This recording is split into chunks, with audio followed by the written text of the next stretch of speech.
Hello, Assalamualaikum. Hari ni Kak Syah nak sharekan resepi roti telur. Resepi ni sesuai untuk sarapan pagi, nak buat minum petang pun boleh. Atau bila-bila masa kita lapar, boleh je kita buat. Kita perlukan 3 biji telur. Ini bahan-bahan dia Kak Syah dah siapkan dah. Bawang Holland dipotong dadu. Cili api dengan cili merah yang dah diracik halus. Kak Syah saja je buat 2 jenis supaya nampak cantik, ada color merah dengan hijau. Lepas tu kita ada daun sup, sedikit garam. Kak Syah juga gunakan serbuk lada sulah untuk perisa dia. Ni ada 6 keping roti yang Kak Syah dah potong 2. Bentuk 3 segi. And then ini margarin lah sekarang untuk proses membakar dia. Okey, kita cuma perlu campurkan bahan-bahan ni semua dalam telur. Lepas tu kita adunkan.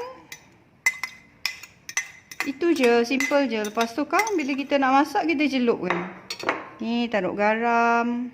Garam ni tadi dalam setengah sudu teh. Tu all rasalah.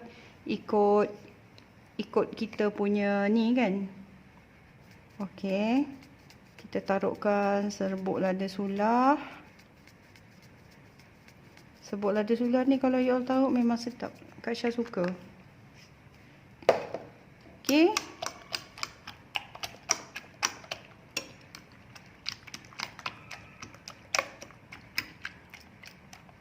Kita gaulkan dia. Okey, dah siap. Jom kita masak. Okey, kita panaskan butter. Telur dah siap-siap kita celup. Kita goreng.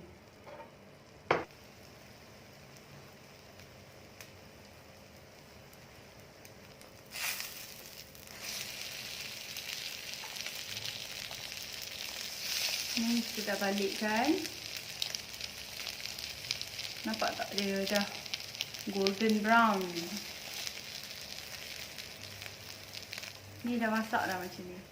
Kak Syah suka yang macam ni lah.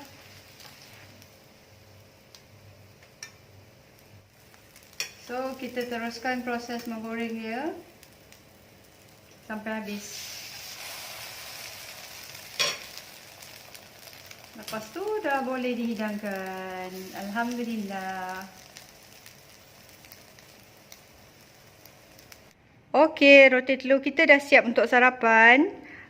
Kali ni Kak Syah hidangkan dengan sos cili. You all boleh hidangkan dengan apa pun. Boleh cicah dengan sambal tumis, dengan mayones. Terpulang pada selera masing-masing. Resepinya simple tapi sedap. Jangan lupa cuba.